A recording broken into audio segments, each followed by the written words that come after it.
Welcome to Slumbertainment. Get comfortable, close your eyes, and let yourself relax. Tonight we examine the Bermuda Triangle. Please like and subscribe for more restful content. Now, let's begin.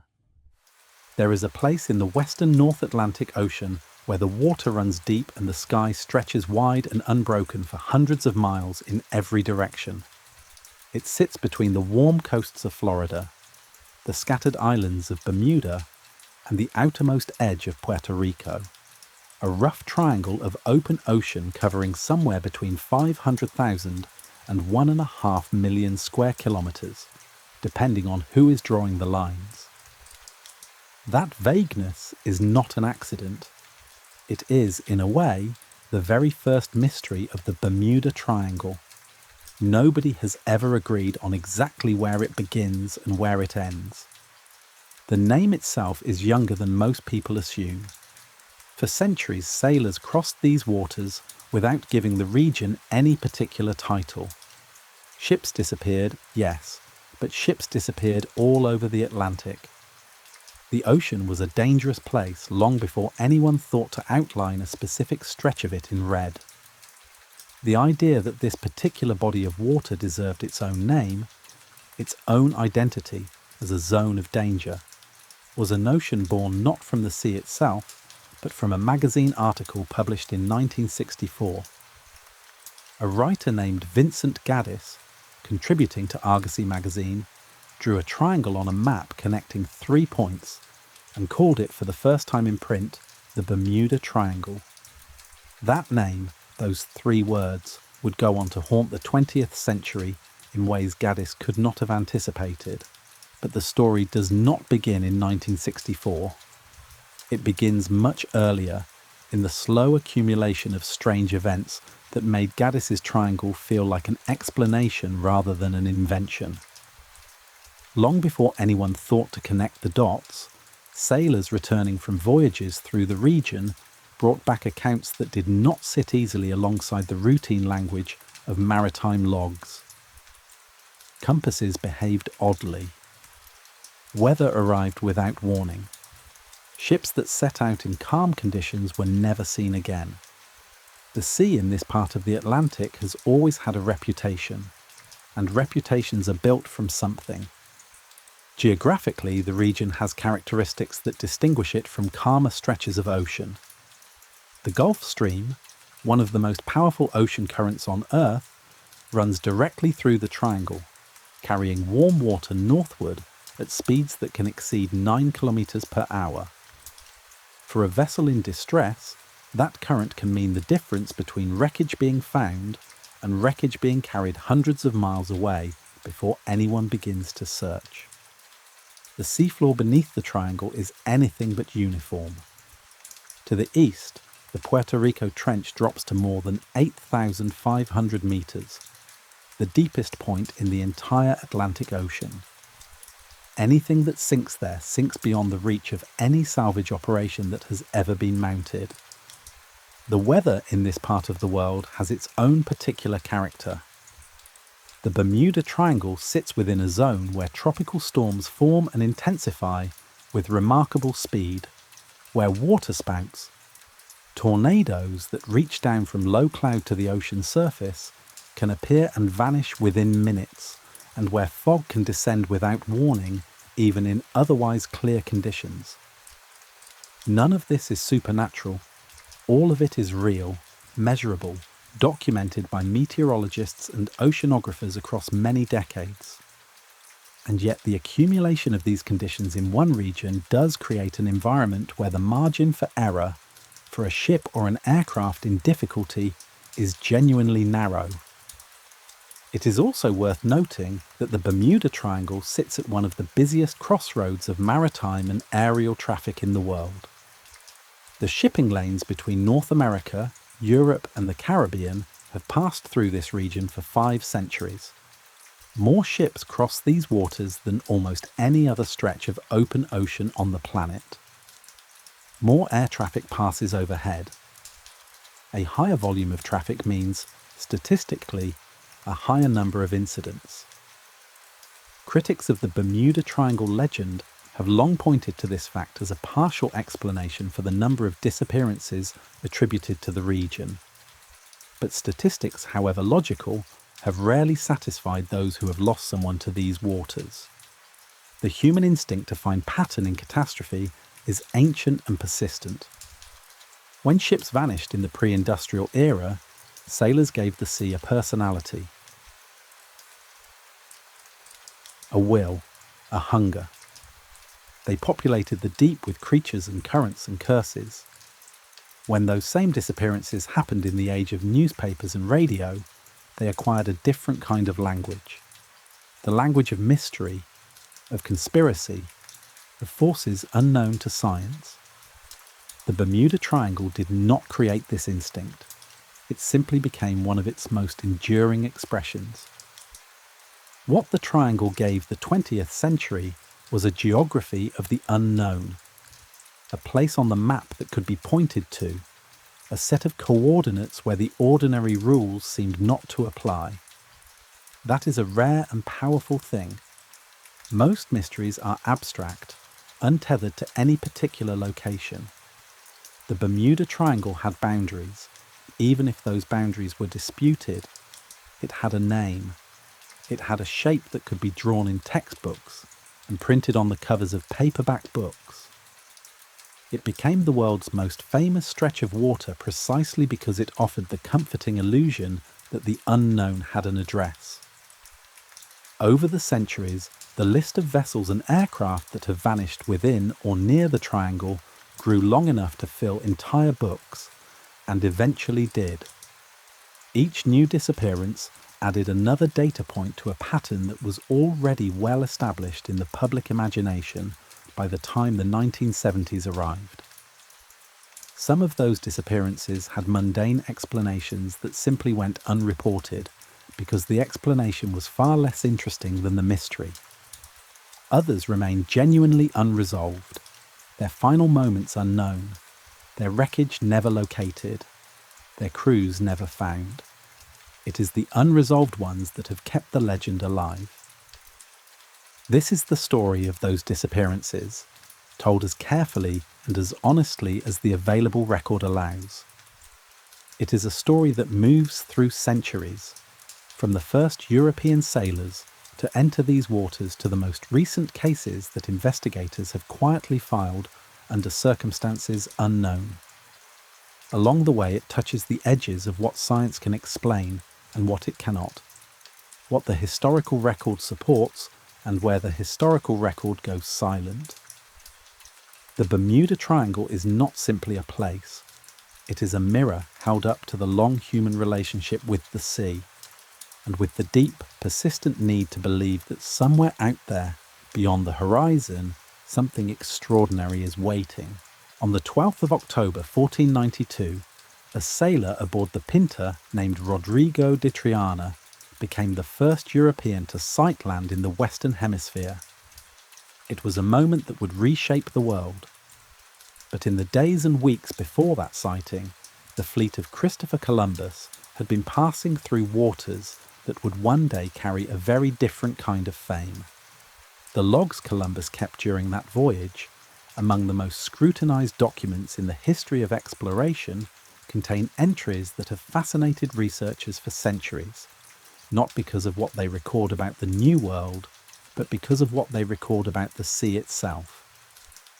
On the evening of the 11th of October, Columbus wrote that he and several members of his crew observed a light in the water ahead. Not a steady light, but one that flickered and moved, rising and falling as though carried by a hand. Columbus described it as resembling a wax candle being raised and lowered. He was not alone in seeing it. Pedro Gutierrez, a gentleman of the royal household, confirmed the observation. The light appeared for a few moments and then vanished. No explanation was offered in the log. Columbus recorded it with the calm precision of a man noting a navigational detail and moved on. That entry has been debated ever since. Skeptics have suggested the light was a bioluminescent phenomenon, or a distant fire on a shore that was closer than Columbus realized, or simply a collective hallucination born of exhaustion and weeks at sea. Others have noted that the light appeared hours before land was officially sighted, in waters where no inhabited island was charted. Whatever its origin, the entry established something that would echo through 5 centuries of Bermuda Triangle literature. The idea that these waters, even before they were properly explored, produced experiences that resisted easy explanation. But the compass entries are the ones that have attracted the most sustained attention. As Columbus's fleet crossed through what is now recognised as the general zone of the Bermuda Triangle, he recorded that his magnetic compass was behaving unexpectedly, deviating from true north in ways that the navigational understanding of the time could not account for. This alarmed his crew considerably.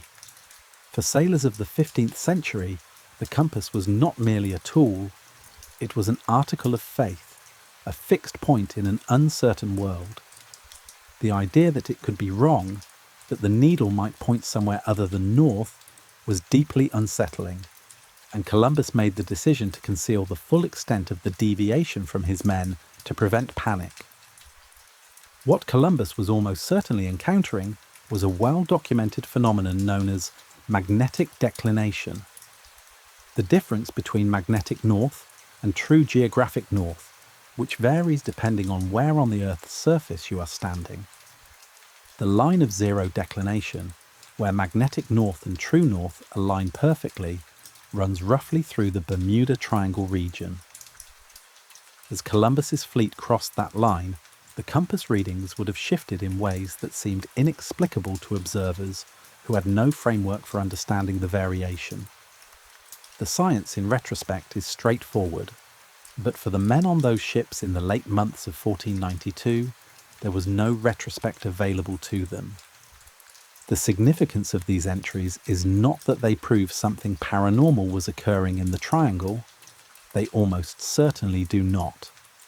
The significance is that they mark the very beginning of a recorded tradition of strangeness in this region, a tradition that would grow steadily over the following centuries as European ships crossed and recrossed these waters in ever greater numbers. Each generation of sailors brought its own accounts home, and those accounts, filtered through the folklore of the sea and the anxieties of the age, accumulated into something larger than any individual experience. In the decades following Columbus, Spanish treasure fleets began making regular crossings through the Caribbean and the waters of the Triangle, carrying gold and silver from the New World back to the ports of Seville and Cadiz. These fleets were the richest targets in the world, and the waters they crossed were watched by pirates, privateers, and rival navies. The losses in these waters were staggering, not because of any mysterious force, but because of the very ordinary dangers of 16th century seafaring, combined with the extraordinary violence of the era. Hurricanes took whole fleets. Reefs tore out the hulls of ships that had no accurate charts to guide them. The Triangle swallowed galleons by the dozen, and the seafloor along these routes is littered with the remains of ships whose fates are entirely documented and entirely mundane. And yet among those losses, there were always the ones that did not fit. Ships that vanished in calm weather, on well-known routes, with experienced crews. Ships whose wreckage was never found despite extensive searches, in waters shallow enough that finding it should have been straightforward. The seafloor of the Caribbean and the Western Atlantic has been surveyed many times over, and while it has yielded extraordinary quantities of sunken treasure, it has also maintained its silences, pockets of the deep where ships that should be findable simply are not. By the 18th century, the waters of the Triangle had acquired a specific reputation among the sailors who worked the Atlantic routes regularly. The region was known for its unpredictable weather, its strange currents, its tendency to produce fog and squalls with little warning. Experienced mariners treated it with a particular kind of respect. Not the superstitious dread of the medieval sailor, but the practical caution of men who understood that this stretch of ocean had a higher than average capacity for turning routine voyages into disasters. That practical caution was its own kind of testimony. What Columbus's log entries gave to history was a starting point, a moment before which the triangle had no written record and after which it had one.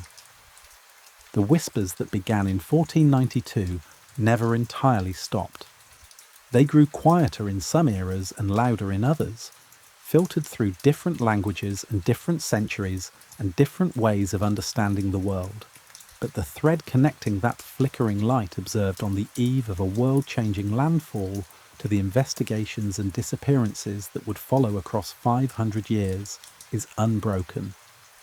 It runs beneath all of it, faint but persistent, the oldest sound in the triangle's long and complicated story. In the long history of maritime mystery, few images are more unsettling than that of a ship found sailing on its own. Sails set, course maintained, every sign of recent habitation intact, and not a single soul on board. The ocean has produced these apparitions with quiet regularity across the centuries, and the waters of the Western Atlantic have more than their share of them. They are called ghost ships, though the term is misleading. There is nothing supernatural about a vessel that continues to move after its crew has gone. The ocean does not care whether anyone is steering. What makes these ships strange is not that they keep sailing, it is that nobody can explain why the people on them left. The most famous ghost ship in history was found not inside the Bermuda Triangle, but near its edges, and maritime historians are careful to make that distinction. In December of 1872, the brigantine Mary Celeste was discovered drifting between the Azores and the Portuguese coast, more than 1,000 miles from the triangle's western boundary. She was in reasonable condition. Her cargo of 1,700 barrels of commercial alcohol was largely intact. The crew's belongings were undisturbed. Food was on the table. The ship's cat was reportedly still aboard. The lifeboat was gone, and so were all 10 people who had been sailing her. The captain, Benjamin Briggs, his wife, their 2-year-old daughter, and 7 crew members. None of them were ever found. The Mary Celeste matters to the Triangle's story, not because she vanished within its boundaries, but because she established the archetype. She became the template against which every subsequent ghost ship discovery was measured, the reference point that gave later, closer cases their narrative weight. When vessels were found drifting in the actual waters of the Triangle in the years that followed, it was the Mary Celeste that people reached for. That image of an abandoned ship moving through calm water under full sail, carrying nothing but questions. The Carol A. Deering is a case that sits firmly within the Triangle's range. She was a 5-masted commercial schooner built in 1919 and considered one of the finest vessels of her type. In late January of 1921, she was spotted hard aground on Diamond Shoals, a treacherous stretch of shallow water off Cape Hatteras on the North Carolina coast, a location well within the accepted boundaries of the Triangle. The lifeboats were gone. The crew of 11 was nowhere to be found. The anchors had been dropped, but then abandoned. Food was cooking on the stove. The steering mechanism had been deliberately disabled, not damaged by weather or accident, but intentionally rendered inoperable. The investigation that followed was one of the most extensive in American maritime history. The State Department, the Treasury Department, the Navy, and the Commerce Department all became involved, an unusual coordination that reflected how seriously the case was taken at the official level. 5 separate federal agencies investigated the Deering's disappearance over the following years, and none of them reached a satisfactory conclusion. Theories included piracy, mutiny, a rum-running operation gone wrong, This was the era of prohibition, and the waters off the Carolinas were busy with illegal traffic and even intervention by Soviet agents, a theory that was seriously considered and seriously investigated before being set aside for lack of evidence. The case was officially closed in 1931, unsolved. What makes the Deering particularly compelling is the deliberate nature of certain details. Ghost ships produced by sudden catastrophe, a freak wave, a sudden squall, tend to show the signs of panic and chaos. Overturned furniture, ropes pulled loose, personal items scattered. The Deering showed none of that. The food on the stove suggested the crew had expected to eat that meal. The disabled steering mechanism suggested someone had taken time to act with purpose. Whatever happened on the Carol A. Deering, it did not happen instantaneously. Something unfolded on that ship over some period of time, and then the 11 people aboard were gone. The 19th and early 20th centuries produced a number of other vessels found in similar circumstances in the Triangle's waters, though most attracted far less attention than the Deering. The Rosalie, a large French vessel, was found drifting in the Bahamas in 1840, with all sails set and a lone canary in a cage as her only living occupant. The crew of a ship called the Ellen Austin reportedly encountered a drifting schooner in 1881 and placed a prize crew aboard to sail her to port, only for the crewmen to vanish overnight, along with everyone else on the original vessel, before the two ships lost sight of each other. The Ellen Austin story has been disputed by researchers who cannot locate the original source documentation, but it circulated widely in maritime literature and contributed to the region's growing reputation. What these cases share is a quality of incompleteness that the passage of time only deepens. A ship that sinks in a storm is a tragedy, but it is a comprehensible one. A ship that arrives without its people, with the evidence of ordinary life still undisturbed below decks, occupies a different category of event. It suggests a transition so sudden or so strange that ordinary preparations, grabbing a coat, securing a bag, leaving some kind of message, were either impossible or unnecessary. The sea offers many ways to take a ship's crew. Most of them leave some trace. The ghost ships of the Western Atlantic are notable precisely because they leave so few. By the time the 20th century was well underway, the tradition of the ghost ship had become one of the defining elements of the Triangle's identity. Each new case added a layer to a foundation that was already decades deep. The Carol A. Deering had demonstrated that these events could attract official attention at the highest levels without producing answers. The Mary Celeste had provided the story that everyone knew. Together they framed a question that the Triangle would continue to pose across the decades ahead. What can take 11 experienced sailors off a sound vessel in the middle of the night and leave not a single trace of where they went? Nobody has answered it yet. The Carol A. Deering still sits in the records of 5 federal agencies, her case number open, her crew listed as missing. The sea off Cape Hatteras has kept whatever it knows, and somewhere in the quiet hours before dawn, the image of a ship with no one at the wheel, moving slowly through warm water under a full spread of sail, remains one of the most haunting things the Triangle has ever produced. There is a particular kind of silence that follows the disappearance of something very large. A small boat lost at sea leaves behind an absence that is easy to absorb. The ocean is vast, small boats are fragile, the mathematics of catastrophe are not difficult to accept, but when something enormous vanishes without a single piece of evidence, without a distress call, without wreckage, without bodies, the silence it leaves behind has a different quality entirely. It is the kind of silence that demands an explanation and refuses to accept the ones on offer. The USS Cyclops was not a small boat.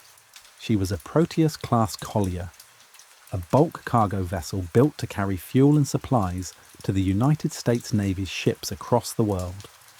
At 542 feet in length and displacing nearly 19,000 tons when fully loaded, she was the largest vessel in the US Navy's fleet at the time of her disappearance. She had a crew of 309 men. She vanished somewhere in the Western Atlantic in March of 1918, during the final year of the First World War, and not one piece of her has ever been conclusively identified. The Cyclops had a complicated history even before her final voyage. She was commanded by Lieutenant Commander George Worley, a man whose behaviour had attracted the attention of naval authorities on more than one occasion. Worley was known for erratic conduct. He had been observed pacing the bridge in his underwear and a derby hat, issuing orders in a manner that his crew found unsettling, and his loyalty to the United States had been quietly questioned in certain circles. He had been born in Germany, and in March of 1918, with American forces engaged in a war against Germany, that detail was not a minor one. The Cyclops departed Barbados on the 4th of March 1918, bound for Baltimore with a cargo of 10,000 tons of manganese ore, a heavy, dense material used in the production of steel and munitions. Manganese ore is significantly denser than water, which means a ship carrying it sits lower and heavier in the water than her design necessarily anticipated. There were also reports, later investigated, that one of the Cyclops' two engines was not functioning properly at the time of departure, leaving her running on a single engine across open ocean. The Navy's review of these facts, conducted after the disappearance, noted both details with concern, but could draw no firm conclusions from them. She was never seen again. No distress signal was received. No wreckage was found. The Navy launched one of the most extensive searches in its history, covering thousands of square miles of the Western Atlantic and the Caribbean. Nothing. President Woodrow Wilson himself described the disappearance as one of the most baffling mysteries in the annals of the Navy. That statement was made in 1918 and remains accurate today, more than a century later. The theories that followed were numerous and reflected the anxieties of the era. Sabotage was among the first considered. German U-boats were active in the Atlantic in 1918, and a vessel carrying war materials would have been a legitimate military target. But U-boat attacks of the period left evidence. Survivors in lifeboats, oil slicks, floating debris. The Cyclops left none of these things.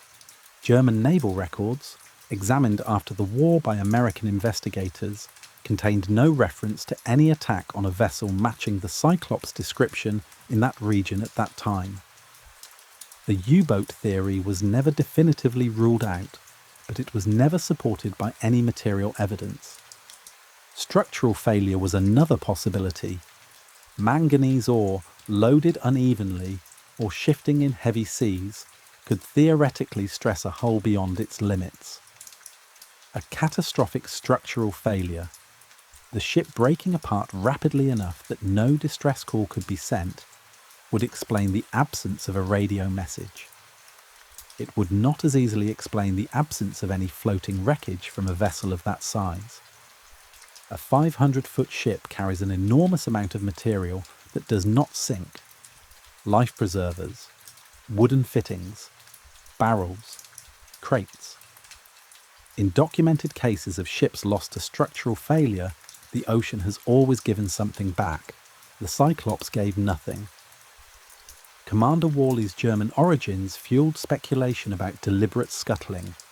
The theory that the Cyclops had been intentionally sunk by her own captain, perhaps as an act of sabotage on behalf of the enemy, or sailed to a German port under a different name. This theory was investigated seriously enough that American intelligence agents were dispatched to examine port records in Germany and German-controlled territories. They found nothing. Worley himself could not be questioned. He had gone down with his ship, if indeed she had gone down at all. The loss of the Cyclops had a profound effect on the Navy and on the families of the 309 men aboard. It remains to this day the single largest loss of life in the history of the United States Navy that did not involve direct enemy action. A memorial to the crew was established, and the Navy designated the Cyclops as lost at sea under unknown circumstances, a designation that has not changed in over 100 years. The ship has never been found, despite multiple modern search efforts using sonar and underwater survey technology far beyond anything available in 1918. What the Cyclops added to the Triangle's story was scale.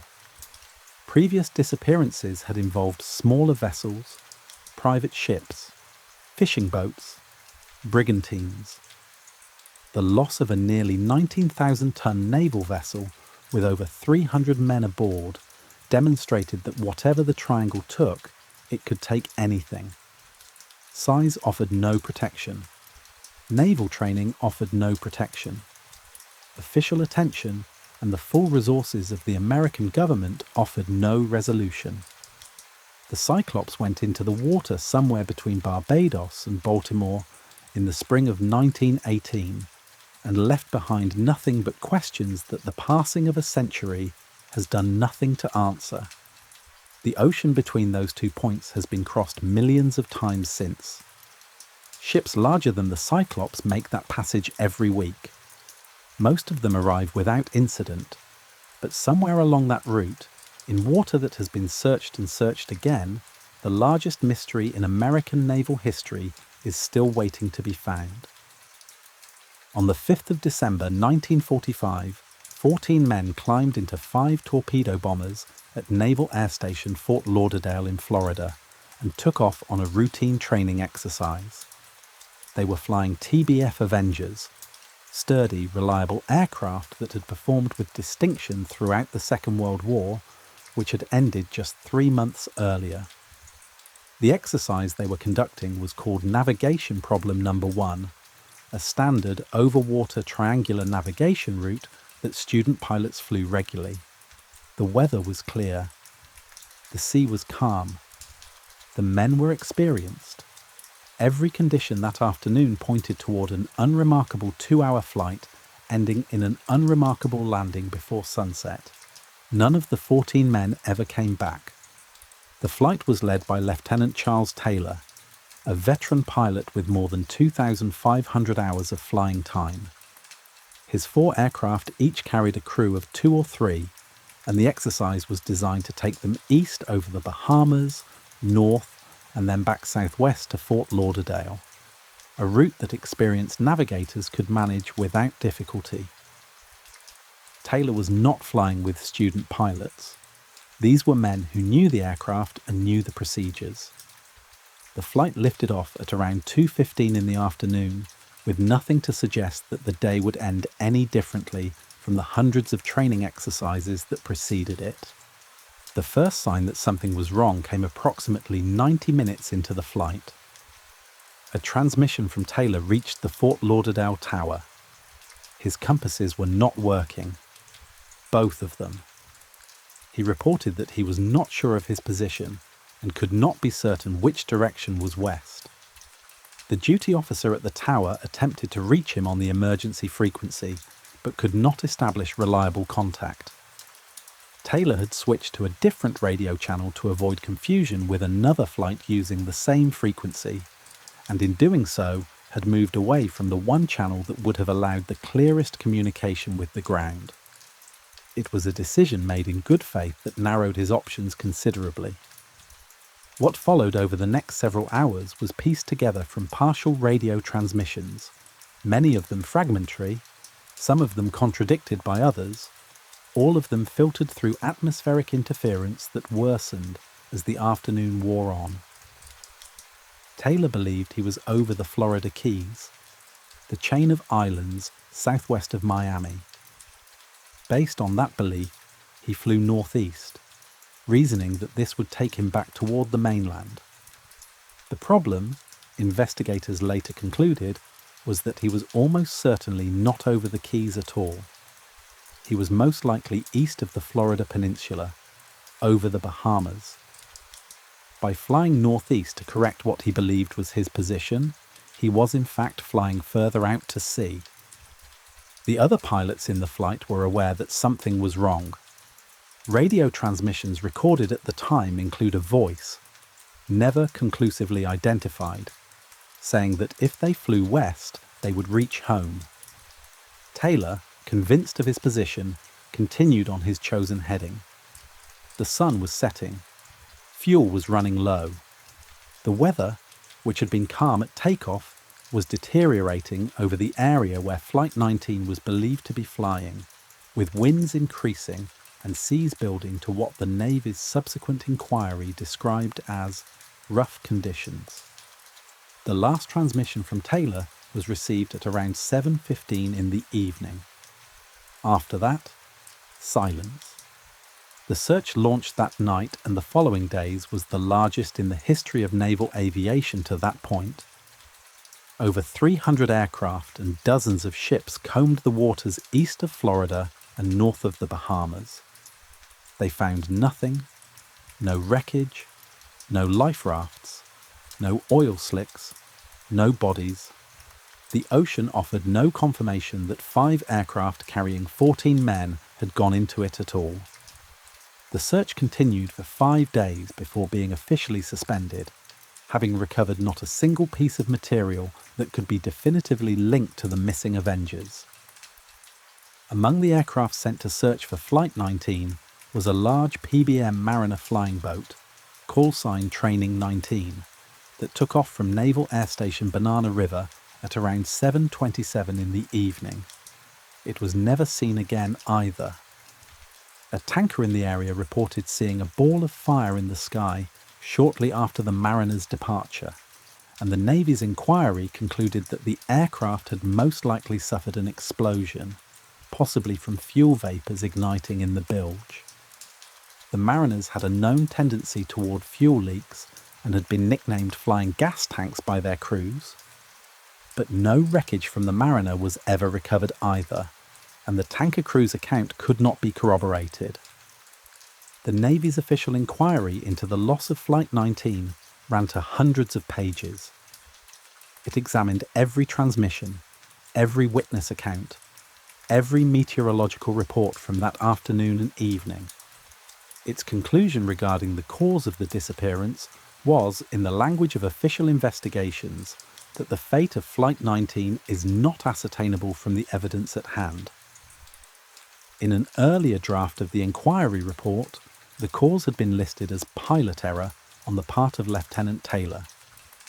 Taylor's mother fought that designation with considerable determination, and the Navy ultimately amended the finding to causes or reasons unknown, a phrase that has followed the case ever since.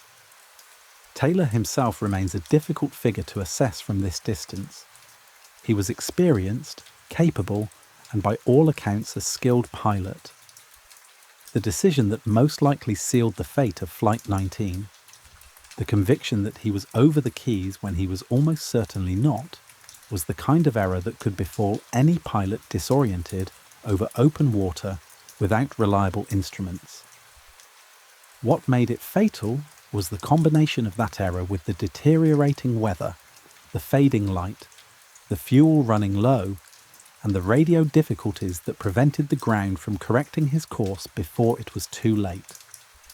What the case of Flight 19 gave to the Bermuda Triangle legend was something none of the previous disappearances had fully provided. Radio transmissions. Partial, fragmentary, and sometimes contradictory, but real. Voices from inside the event, recorded as it unfolded. Those transmissions have been replayed and reanalyzed for 80 years. They have been dramatized in films and television programs, quoted in books, cited in documentaries. They are the closest thing the Triangle has to a direct testimony, and they are still not enough to say, with certainty, exactly what happened to the 14 men of Flight 19 on a clear December afternoon in 1945. There is something particularly striking about a mystery that repeats itself.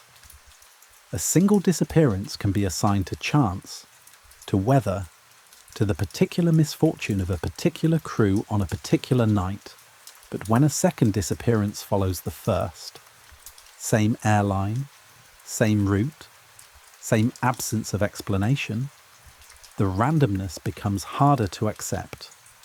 The mind reaches for a pattern, and in the case of the two aircraft lost by British South American Airways in the late 1940s, the pattern is close enough to the surface that it has never entirely gone away. British South American Airways was a relatively young carrier when it began operating transatlantic routes in the years following the Second World War. The airline flew Tudor-class aircraft, large four-engined passenger planes developed by Avro and considered among the more advanced commercial aircraft of the era. The Tudor had a complicated reputation within the aviation industry.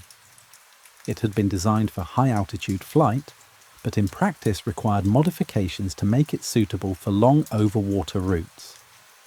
British South American Airways had adapted several Tudors for its Caribbean and South American services, fitting them with additional fuel tanks and configuring them for the particular demands of transatlantic flying. The aircraft were not universally loved by the engineers who worked on them, but they were certified for service, and they flew their routes without significant incident for months. The Star Tiger departed Santa Maria in the Azores at around 11 o'clock on the night of the 29th of January, 1948.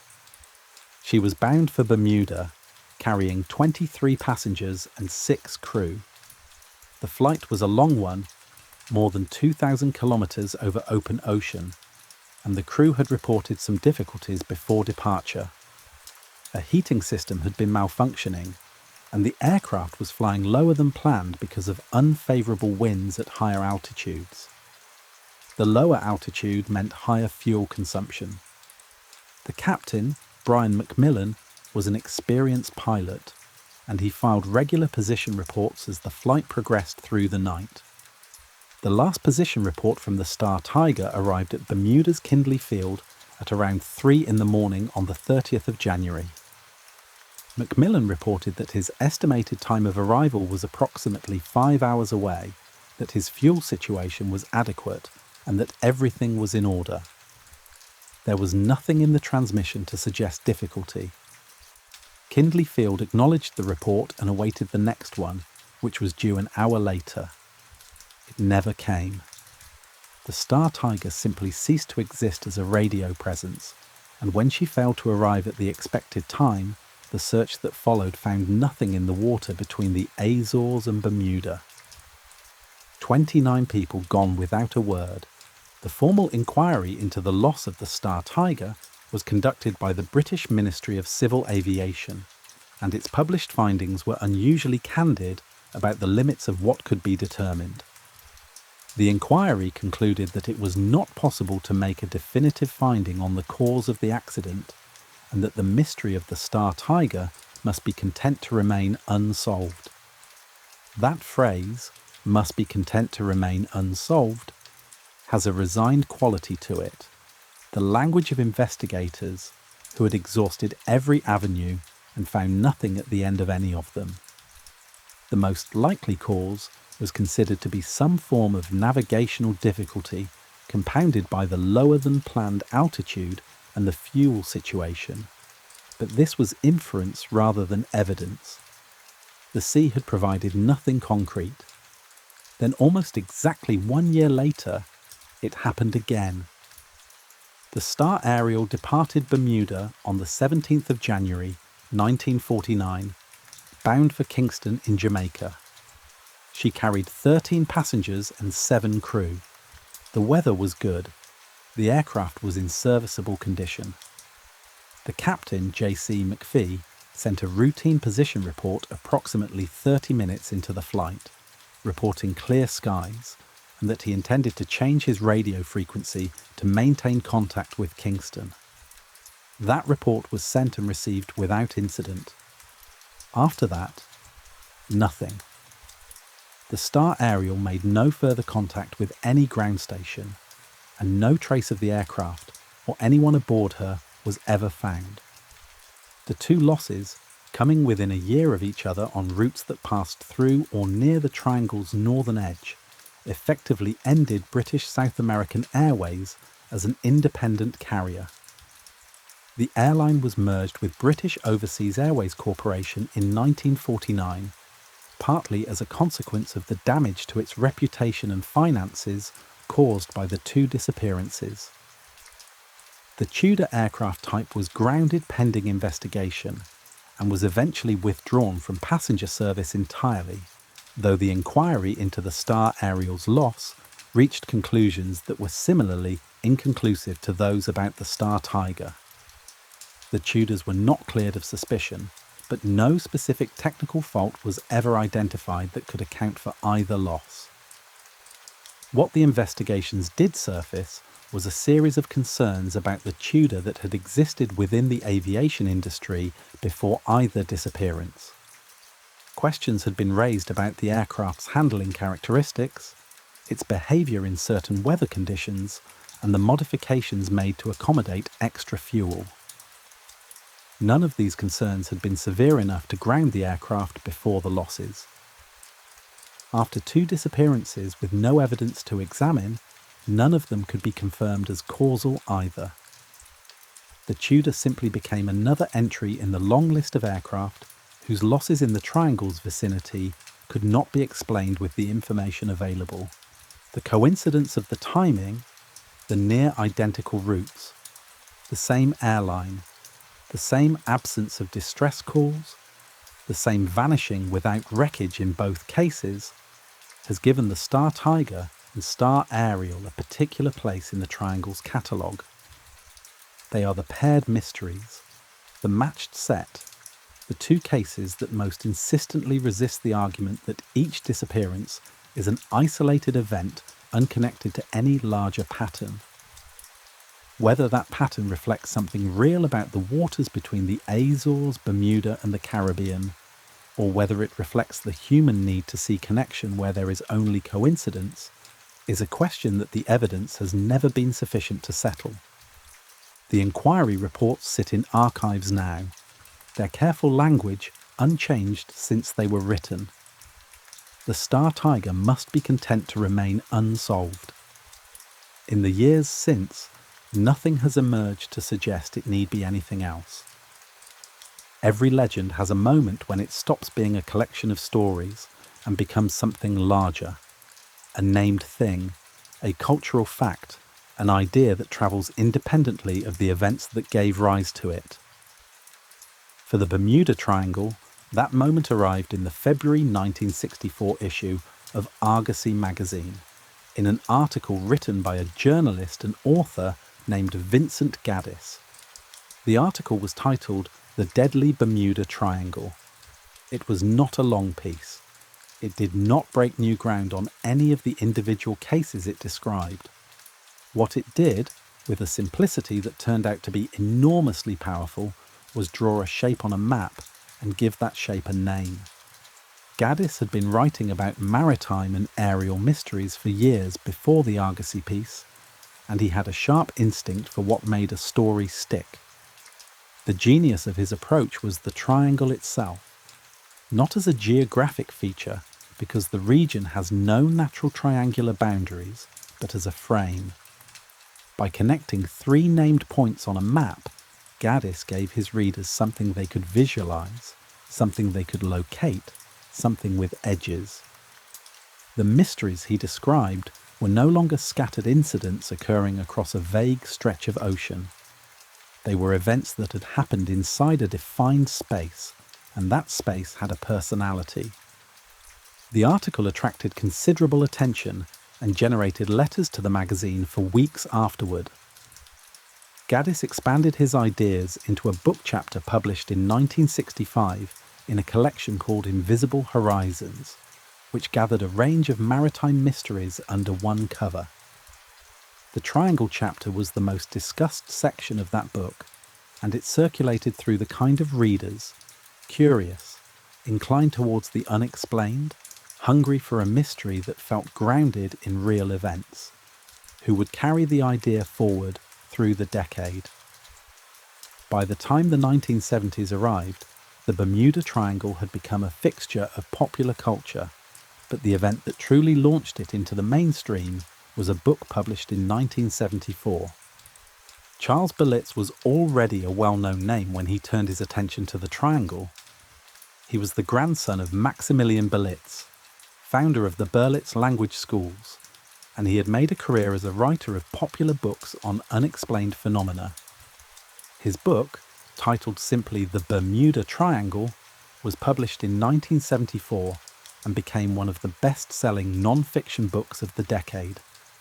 It sold more than 20 million copies worldwide, was translated into dozens of languages, and introduced the Triangle to an audience that dwarfed anything Gaddis had reached. For millions of readers across the world, Charles Berlitz's book was the Bermuda Triangle, the definitive account, the authoritative source, the text that settled the matter of what was happening in those waters. The problem, as a number of investigators pointed out in the years that followed, was that the book played fast and loose with its sources. Berlitz presented accounts of disappearances with details that could not be verified, altered incident descriptions in ways that made them seem more mysterious than the original records supported, and in several cases appeared to have invented or significantly embellished the circumstances he described. The researchers who went back to the primary sources, the actual Coast Guard records, the Navy inquiry reports, the contemporary newspaper accounts, found that a number of the cases Berlitz described either had perfectly mundane explanations or had occurred outside the Triangle's boundaries entirely. The most thorough dismantling of Berlitz's account was conducted by Lawrence David Cush, a librarian and pilot at Arizona State University, who published a book in 1975 titled The Bermuda Triangle Mystery. Solved. Cush's methodology was straightforward. He located the original documentation for every case Berlitz described and compared it against Berlitz's version. The results were striking. Ships that Berlitz described as disappearing in calm weather had in fact been lost in severe storms. Vessels described as vanishing without trace had wreckage that was found and documented. Cases described as occurring within the Triangle had taken place thousands of miles away. One ship Berlitz listed as mysteriously lost had not actually sunk at all. Cush's conclusion was direct. The Bermuda Triangle mystery, he argued, was not a genuine phenomenon but a manufactured one, the product of sloppy research, selective presentation of facts, and the willingness of publishers and readers to accept an exciting story without examining it too closely. He was not wrong about the factual errors. Subsequent researchers confirmed many of his findings, and Berlitz never offered a credible rebuttal to the specific inaccuracies Cush identified. The Triangle, in Cush's account, was less a place of genuine mystery and more a demonstration of how myths are made in the age of mass publishing. And yet Cush's book did not end the Triangle's hold on the public imagination. It sold well, but it did not sell 20 million copies. The corrections circulated among the skeptically inclined, but did not displace the original story in popular culture. By 1975, the Triangle had appeared in films, television programs, and school textbooks. It had generated its own subgenre of publishing, its own dedicated investigators, its own competing theories. The machinery of popular culture, once set in motion around a compelling idea, does not stop easily because a librarian in Arizona has done careful archival work. What the 1970s established was the Triangle's dual existence as a documented collection of genuinely unresolved maritime and aerial incidents on one hand, and as a media construct inflated well beyond what the evidence supported on the other. Both things were true simultaneously, and separating them required a kind of sustained critical attention that most readers, encountering the story for the first time in a paperback with a dramatic cover, were not inclined to apply. The legend and the reality had become so thoroughly entangled that pulling them apart was more work than most people were willing to do. That entanglement has never fully resolved. The cases that Cush could not explain away remain unexplained. The cases that Berlitz embellished remain embellished. The triangle continues to exist in both forms at once, a genuine puzzle and an elaborately constructed story, and the distance between those two things is part of what makes it so persistently interesting. In the second half of the 20th century, the tools available to oceanographers, geologists, and maritime investigators changed beyond recognition. Side-scan sonar, capable of producing detailed images of the seafloor across wide swaths of ocean, became standard equipment on research vessels. Remotely operated underwater vehicles allowed scientists to examine wreckage at depths that would have been impossible to reach in earlier eras. Satellite positioning systems made it possible to know, with extraordinary precision, exactly where a ship or aircraft had been at any given moment. The ocean did not become less vast, but it became considerably less opaque, and as those tools were turned on the waters of the Bermuda Triangle, they produced results that were simultaneously illuminating and, in their own way, deeply strange. The seafloor of the region is one of the most varied and dramatic on the planet. The shallow Bahama banks, where water is sometimes no deeper than a few meters and visibility is extraordinary, give way abruptly to the deep waters of the old Bahama Channel and then to the vast depths of the Atlantic proper. The Puerto Rico Trench, running along the triangle's southern edge, is a geological feature of considerable violence. The result of the North American tectonic plate sliding beneath the Caribbean plate along a subduction zone that produces regular seismic activity throughout the region. The trench itself drops to 8,376 meters at its deepest measured point, a figure that represents the maximum depth of the entire Atlantic Ocean.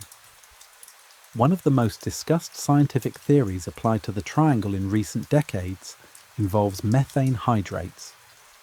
Crystalline structures formed when methane gas, produced by the decomposition of organic material on the seafloor, becomes trapped in ice-like compounds under the high pressure and low temperature of the deep ocean. The seafloor of the Bermuda Triangle region sits above sedimentary deposits known to contain significant quantities of these hydrates. The theory, advanced most prominently in the 1990s and early 2000s, proposes that when hydrates destabilize, due to changes in pressure, temperature, or seismic activity, they can release enormous quantities of methane gas very rapidly, creating a column of rising bubbles that dramatically reduces the density of the water above. The physics of what this would mean for a ship caught above such an event are not encouraging. A vessel floating on water depends on that water's density to maintain buoyancy. If the water beneath the ship suddenly becomes saturated with methane bubbles, its effective density drops, and a ship that was comfortably afloat can sink with extraordinary speed, potentially too quickly to launch lifeboats, send a distress signal, or leave any floating debris behind. Laboratory experiments have confirmed that scaled models of ships can be made to sink almost instantaneously when the density of the water beneath them is reduced in this way. The question is whether such events actually occur in the Bermuda Triangle, and how frequently. The evidence here is suggestive but not conclusive. Geological surveys of the region's seafloor have identified numerous large craters, some of them hundreds of meters across, that are consistent with the explosive release of methane from hydrate deposits. Similar craters have been found and studied in the Barents Sea off Norway, where methane release events are better documented and more directly observable due to the shallower water depths. In the deeper waters of the Atlantic, direct observation of such events occurring is extremely difficult. Scientists have confirmed that the hydrates exist and that they can destabilize, but catching one in the act of doing so in real time, in open ocean, remains beyond current capability. Rogue waves represent another scientific framework that has been applied to the triangle with considerable seriousness. For most of maritime history, rogue waves, isolated, extremely large waves that appear without warning and vastly exceed the height of the surrounding sea state, were considered sailors' mythology, the kind of story that got taller with each retelling in a dockside tavern. Then, on the 1st of January 1995, instruments on the Draupner oil platform in the North Sea recorded a wave 25.6 metres high, arriving out of a sea where the average wave height was around 12 metres. The Draupner wave, as it became known, provided the first scientifically verified measurement of a rogue wave and forced oceanographers to take the phenomenon seriously. Subsequent research using satellite altimetry data, satellites capable of measuring ocean surface heights from orbit, has confirmed that rogue waves occur far more frequently than previously believed, appearing in all of the world's major ocean basins, including the Western Atlantic. A vessel struck by a rogue wave of sufficient size can be overwhelmed so rapidly that no distress signal is possible and no wreckage remains afloat, because the wave does not merely damage a ship. It can bury it entirely before it has time to break apart. The absence of floating debris that has characterized so many triangle disappearances is consistent with a rogue wave scenario, though consistent with is very different from proven by. What the application of modern oceanographic science to the triangle has produced is a set of plausible mechanisms: methane release, rogue waves, the Gulf Stream's capacity to disperse wreckage rapidly, the extreme depths of the Puerto Rico Trench, any one of which could account for specific disappearances without requiring any appeal to the extraordinary. Whether those mechanisms account for all of the triangle's unsolved cases is a different matter. Scientists who have studied the region carefully tend to reach a similar conclusion. The triangle is a genuinely challenging environment where a combination of natural factors creates conditions that are more dangerous than those found in most other stretches of comparable ocean. That is not the same as saying it is supernaturally dangerous, but it is not quite the same as saying there is nothing unusual about it either. The seafloor continues to yield discoveries. Sonar surveys and underwater expeditions have located wrecks in the triangle that were previously unidentified, attributing losses that had been listed as mysterious to storms or navigation errors that the original investigations could not confirm. Each newly explained case reduces the number of genuinely unresolved ones. But the seafloor has not given up everything. There are wrecks that should be findable and are not. There are depths where nothing will ever be recovered. The ocean keeps its own records, and it does not share them all. There is a tendency, when telling the story of the Bermuda Triangle, to treat it as a largely historical phenomenon, a series of events that built toward a peak of public attention in the 1970s and then faded, like a fever that breaks and leaves the patient diminished but recovering. The books were written, the television specials aired, the arguments were made and countered, and the triangle gradually receded from the front pages. But the ocean did not stop. The disappearances continued into the 1980s, the 90s, the 2000s and beyond, accumulating in the quieter register of Coast Guard incident reports and maritime authority filings, drawing far less public attention than the cases that had come before, but no less real for that. The pattern of the later cases differs in some respects from the earlier ones. The ships and aircraft involved are generally smaller. Private yachts, light aircraft, fishing vessels, Pleasure craft.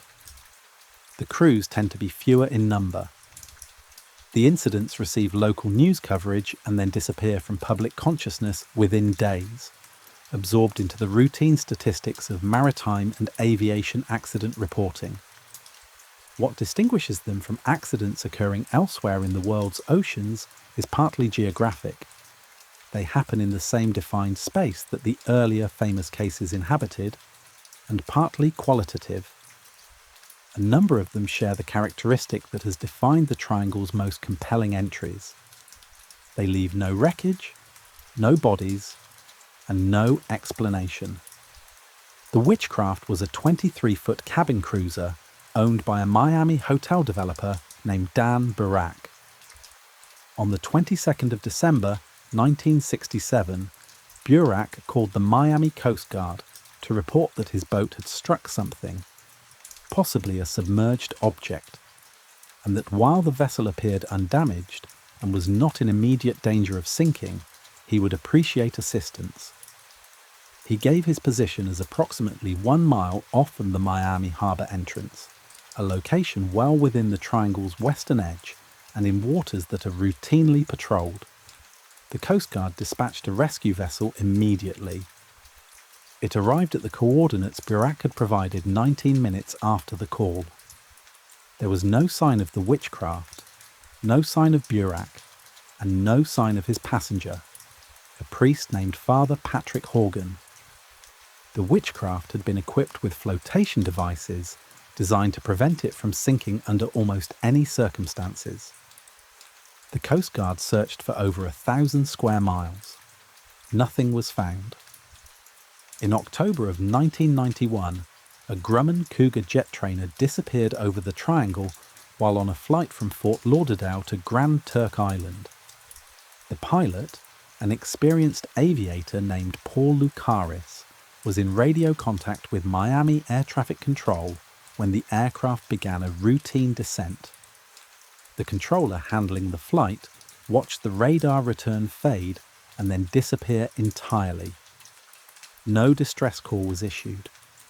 The aircraft did not appear on radar again. A search of the area covered by the radar track found nothing. No wreckage, no debris field, no oil slick. The aircraft had been flying at an altitude and in conditions that made a catastrophic structural failure without any warning transmission deeply difficult to account for through ordinary mechanical explanation. The ocean claimed boats throughout the 90s and 2000s at a rate that the US Coast Guard's own statistics confirmed was statistically elevated compared to similar-sized regions of comparable ocean elsewhere in American waters. The Coast Guard has been consistently reluctant to endorse the Triangle as a distinct phenomenon. Its official position has long been that the region does not have an extraordinary record of incidents when adjusted for the volume of traffic it carries. That position is defensible on statistical grounds. It is also true that the adjustment for traffic volume does real work in the calculation, and that without it the raw numbers look considerably more striking. In September of 1994, a charter fishing boat called the Germanic K disappeared while making a routine crossing from Bimini in the Bahamas to Fort Lauderdale. She carried 5 people. The crossing is approximately 50 miles, a journey that experienced boaters make regularly in good conditions.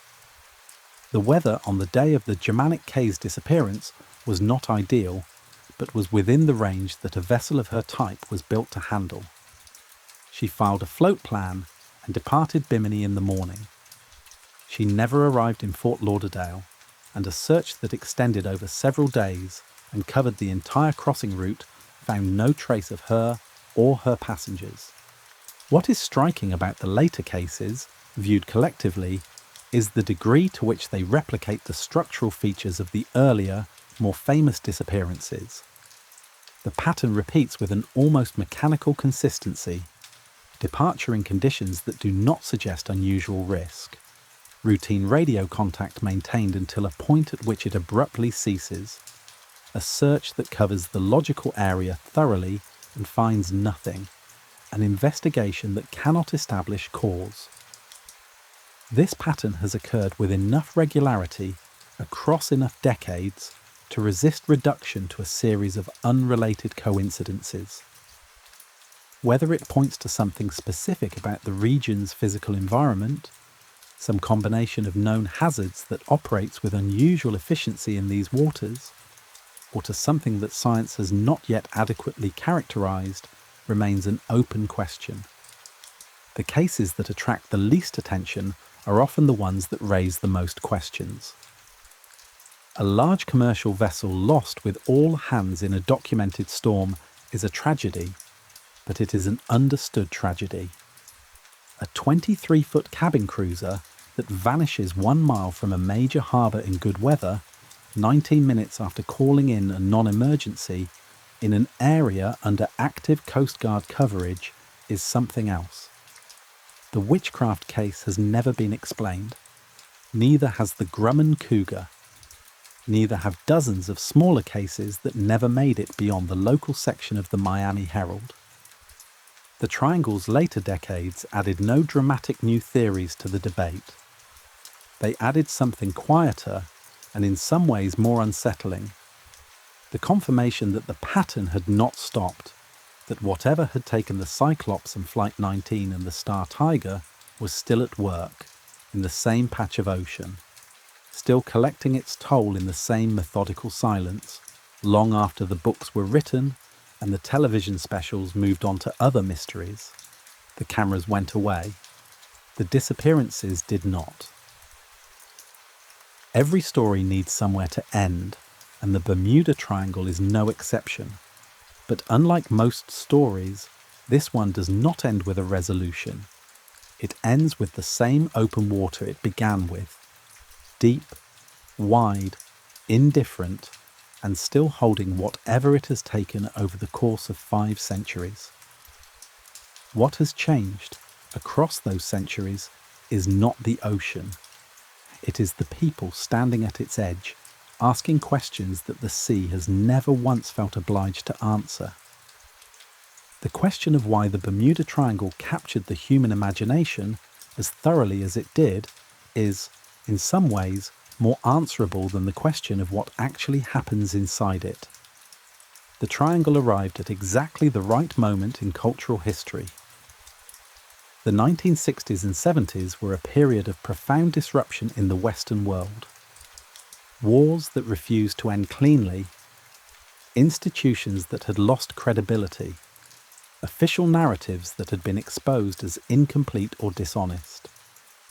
Into that environment came a story about a place where the official explanations ran out, where governments and militaries and the full apparatus of modern investigation had looked and come back empty-handed. For an audience already primed to distrust the authorized version of events, the Triangle was not merely a mystery. It was confirmation of something they already suspected, that the world contained things that the people in charge could not explain and would not admit. That cultural context shaped the Triangle's reception in ways that the story itself does not strictly justify. The genuine unsolved cases, the Cyclops, Flight 19, the Star Tiger, the witchcraft, are real, and they are genuinely unresolved. They do not require embellishment to be compelling, but the 1970s appetite for the extraordinary meant that embellishment arrived anyway, in the form of Berlitz's book and the dozens of imitators it spawned, each adding layers of speculation and invention until the legend had grown far beyond the documented facts that had given rise to it. The Triangle became a mirror. It reflected back whatever the culture most needed to see in a mystery at any given moment. In the decades since the peak of the Triangle's cultural moment, researchers from a range of disciplines have continued to examine the region with the tools available to them. Marine archaeologists have located and identified wrecks that were previously listed as mysterious, attributing them to known causes with the help of sonar data and underwater survey work that earlier generations of investigators could not access. Meteorologists have mapped the region's weather patterns in extraordinary detail, documenting the speed at which tropical weather systems can develop and the specific ways in which the interaction between the Gulf Stream and the prevailing Atlantic weather creates conditions that are genuinely more hazardous than those found in most comparable ocean regions. The picture that emerges from this work is not of a supernatural zone, but of a physically distinctive environment where a particular combination of hazards operates with unusual frequency and severity. And yet the residue of the genuinely unexplained remains. It is smaller than the legend suggests, stripped of the embellishments and the misattributed cases and the incidents that turned out to have entirely conventional explanations. But it is not nothing. The Cyclops is still missing. The final transmissions of Flight 19 have still not yielded a definitive account of where those 5 aircraft went. The Star Tiger inquiry's conclusion that the mystery must be content to remain unsolved stands unrevised after more than 70 years. The Witchcraft vanished 1 mile from a major harbour with the Coast Guard already on the way, and nobody has ever explained how. What these cases share, beyond their geographic proximity, is a quality of incompleteness that resists the passage of time. Most mysteries, given enough years, acquire explanations, or at least acquire the kind of broad consensus that settles them into a generally accepted account, even in the absence of proof. The Triangle's core cases have not done this. They remain open in a way that very few historical mysteries of comparable age remain open, and that openness is itself a kind of data point. Evidence that whatever happened in those specific instances was not routine enough to be absorbed into the ordinary framework of maritime and aviation accident investigation. The human need to explain the unexplained is ancient and will not be reasoned away. It is the same impulse that made Columbus record the flickering light in his log that drove 5 federal agencies to investigate the Carroll A. Deering for over a decade, that prompted Lawrence David Cush to spend years in a library checking every source Berlitz had cited. It is a productive impulse when it operates in the service of careful inquiry. It becomes something else when it outpaces the evidence. When the need for an answer is so strong that any answer, however unsupported, is more acceptable than the admission that no answer is available. The Bermuda Triangle has spent 500 years sitting at the intersection of those two modes. It has attracted careful investigators and credulous mythmakers in roughly equal measure, and both have found in the same stretch of ocean exactly what they were looking for. The careful investigators have found a challenging physical environment with a documented history of maritime and aviation losses, some explained and some not. The mythmakers have found a portal to the unknown, a zone of mystery, a crack in the ordinary surface of the world through which ships and aircraft and people simply pass and are gone. Neither account is complete without the other. The triangle without the mystery is just a dangerous patch of ocean, of which there are many. The mystery without the triangle, without the specific cases, the documented losses, the real people who set out on routine journeys and never arrived, is just a story, and not a very honest one. It is the combination that gives the legend its peculiar staying power. The fact that, underneath all the embellishment and the cultural projection and the manufactured drama, there is something real, something that the sea took and has not given back. The water between Florida and Bermuda and Puerto Rico looks the same today as it did when Columbus crossed it in 1492. It is blue and deep and wide, and it carries its traffic of ships and aircraft with the same apparent indifference it has always shown. Somewhere beneath it, the Cyclops rests in the dark, or does not rest, has been scattered by currents into pieces too small to find, distributed across the deepest floor of the Atlantic, beyond the reach of any instrument yet built. Flight 19 is down there too, in whatever form 5 aircraft and their crews take after 80 years in the sea. The Star Tiger, the Witchcraft, the others whose names did not make the books. The ocean keeps them. It has always kept them, and on clear nights, when the surface is calm and the stars are reflected in the water so perfectly that it is difficult to tell where the sky ends and the sea begins, the triangle offers the same silence it has always offered, patient, absolute, and entirely unmoved by the question.